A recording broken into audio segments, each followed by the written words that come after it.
The New Testament reading comes from the Gospel of Luke, chapter 24, verses 13 to 35.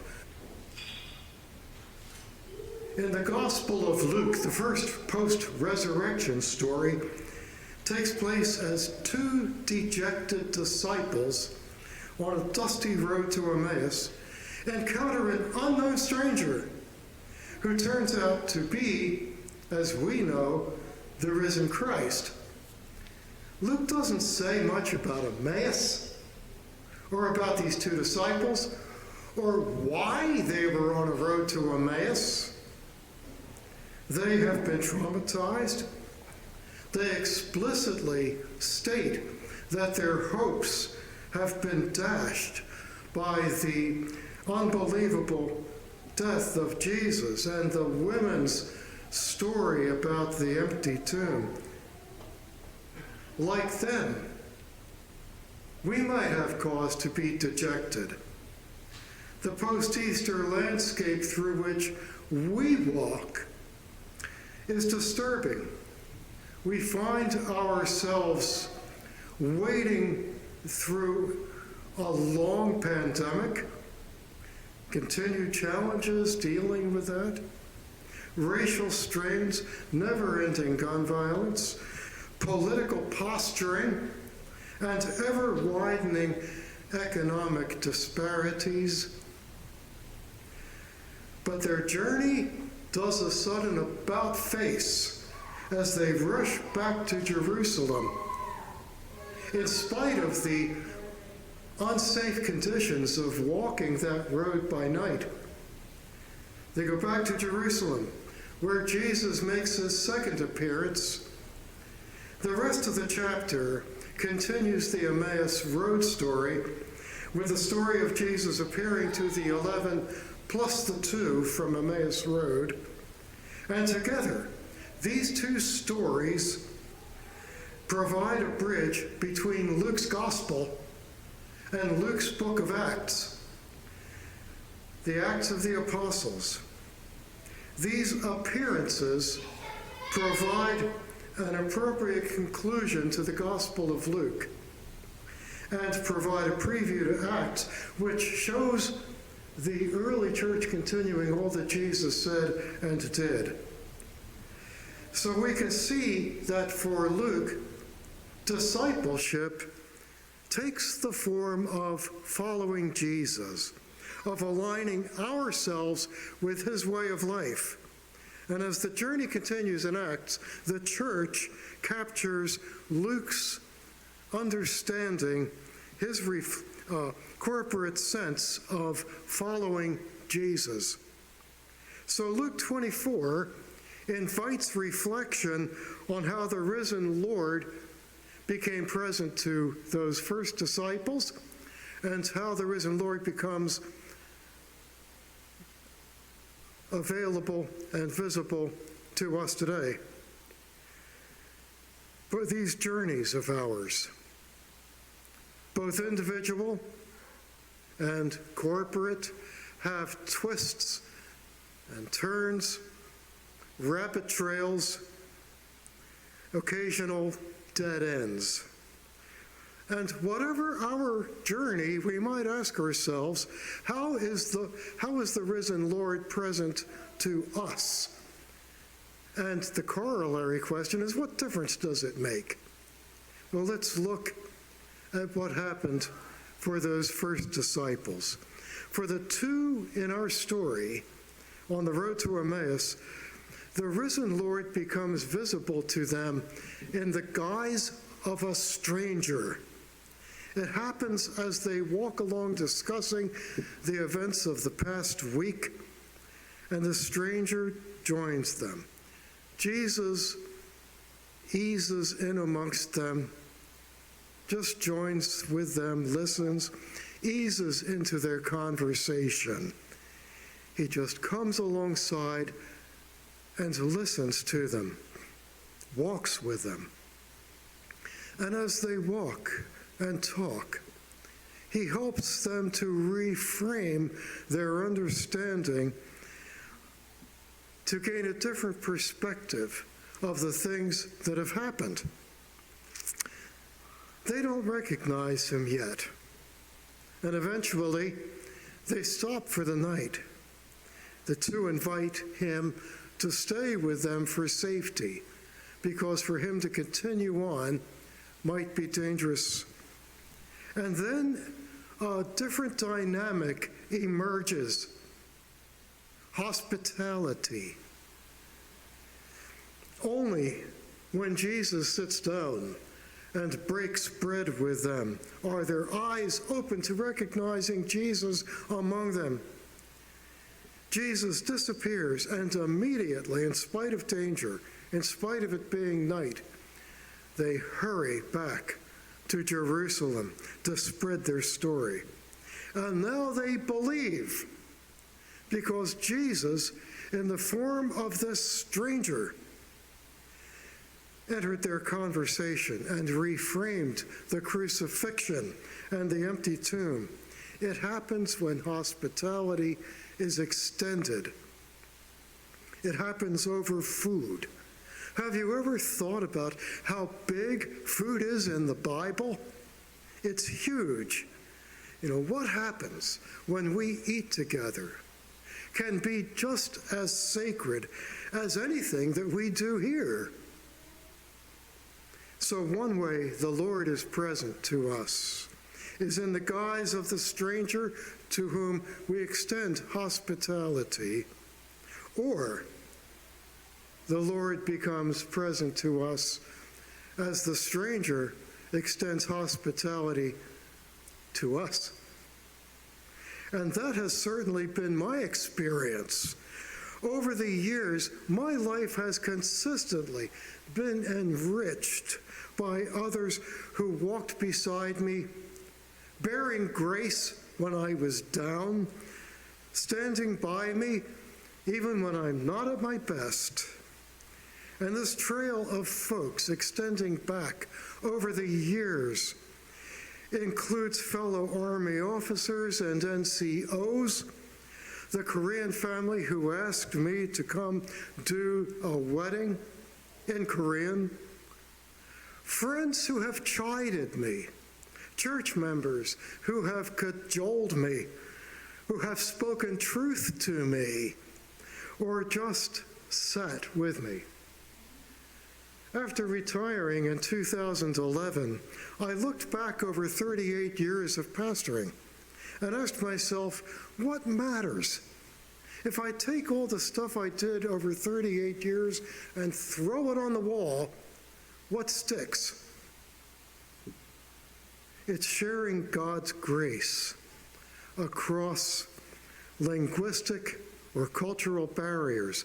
It's the walking together. It's the sitting together.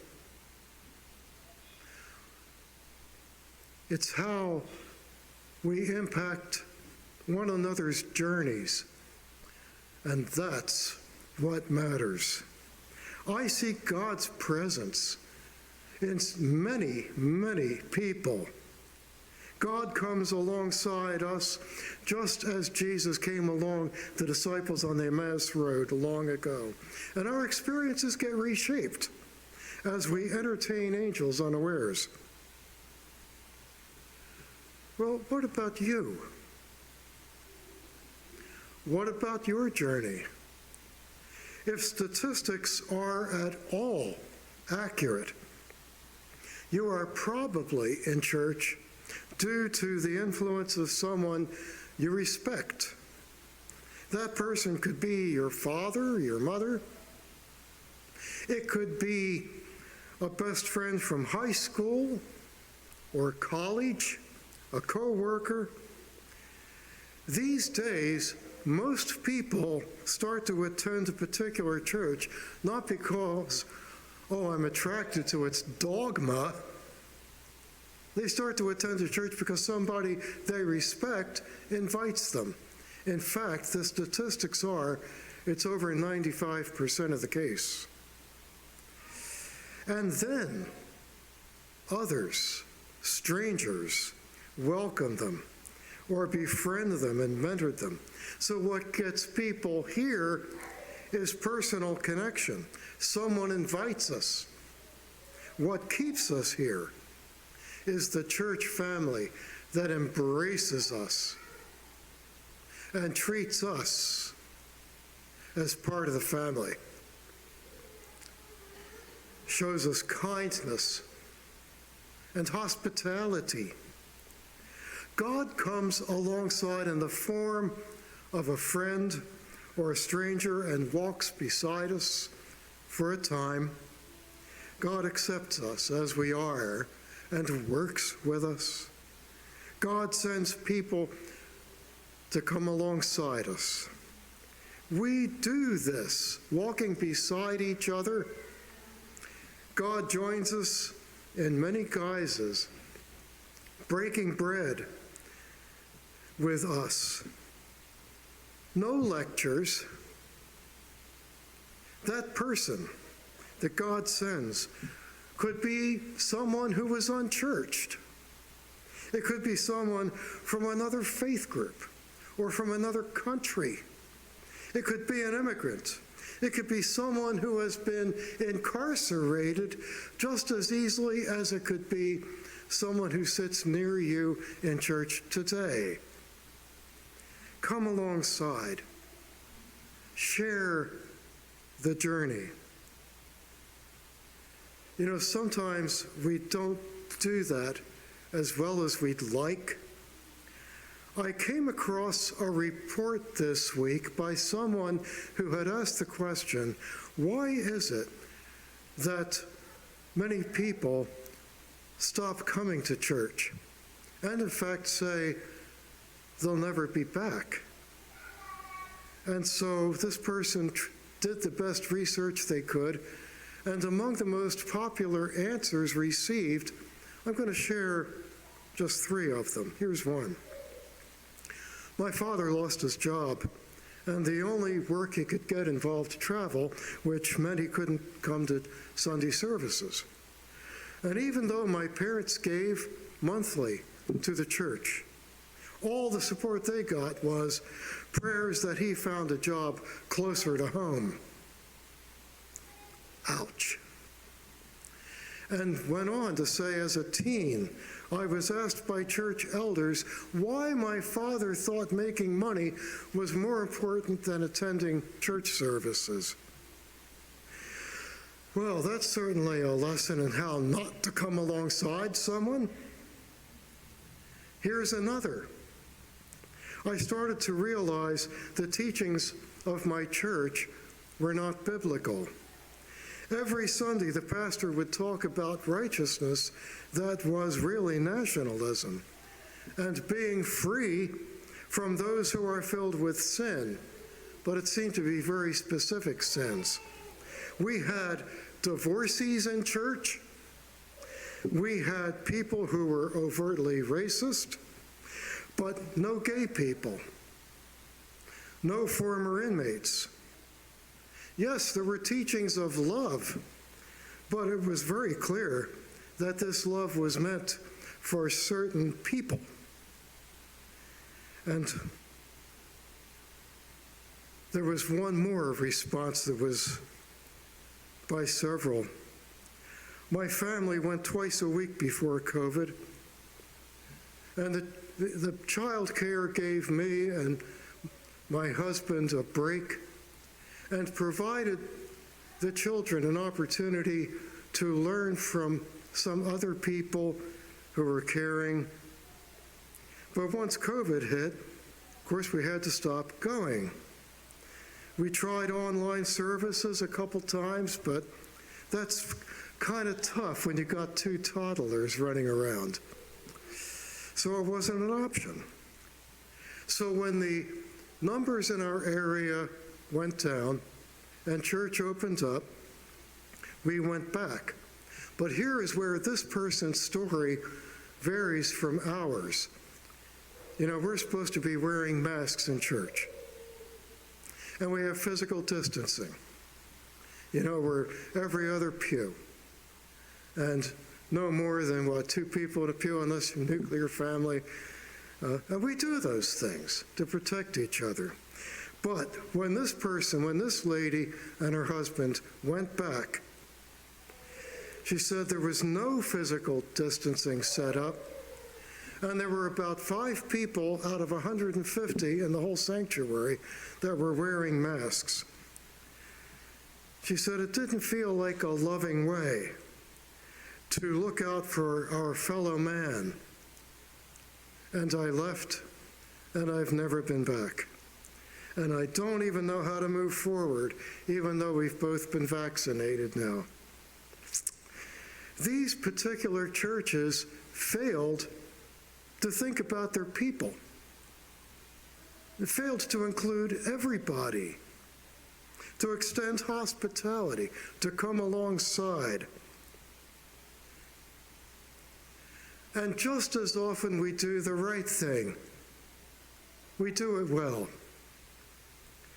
It happens sometimes when there's a loss, a parent, a child, or worse, that is the worst thing.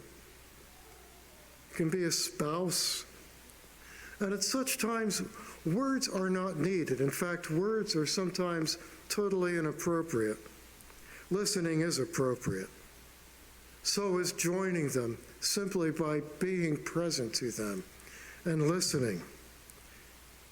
It happens when there is good news of one of our young people getting admission to a college, getting a scholarship, and friends journey together their last year of high school, even as they begin the process of saying goodbye.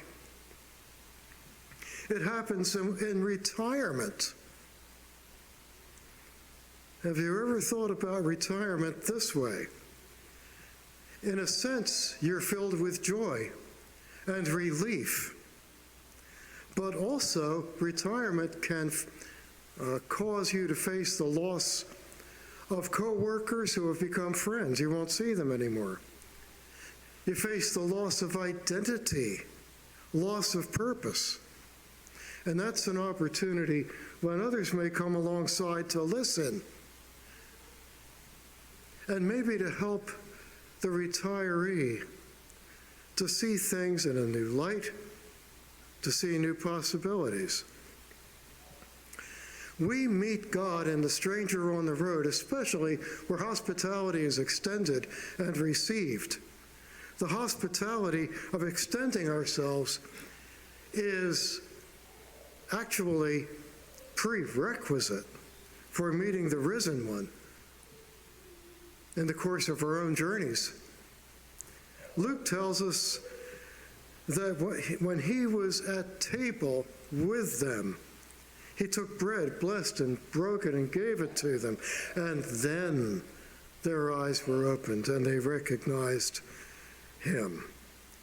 Yes, this is a story about the presence of Jesus in word and sacrament, but it is primarily a story about the presence of the risen Lord in acts of hospitality that we extend to strangers and they to us. Hospitality reflects Jesus' consistent welcome of marginalized others right up to his dying moment when he extended an invitation to the kingdom to a penitent thief hanging next to him on a cross. Maybe Luke's vignettes about how Jesus lived and how he died can help provide us an opportunity to discern in our own landscape where we see people being crushed. And as we extend friendship and solidarity and welcome them, then our eyes also will be opened to see the risen Lord in our midst. These stories reveal Luke's answer to the question of how we might anticipate encountering the risen Christ. the risen Christ journeys with us, whenever the kind of hospitality that he embodies is extended and received. As we participate in God's liberating work that brings healing and wholeness and resurrection life, we have great opportunities to come alongside others on their walk to Emmaus. And sometimes it happens the other way, when we allow the stranger to come alongside us and join our conversation. God is present when we walk with the one we fear, the one who is different, as it would be put in the Bible, the sojourner. Let them come alongside. Come alongside them. Share food. Share stories to the glory of God. Let's pray.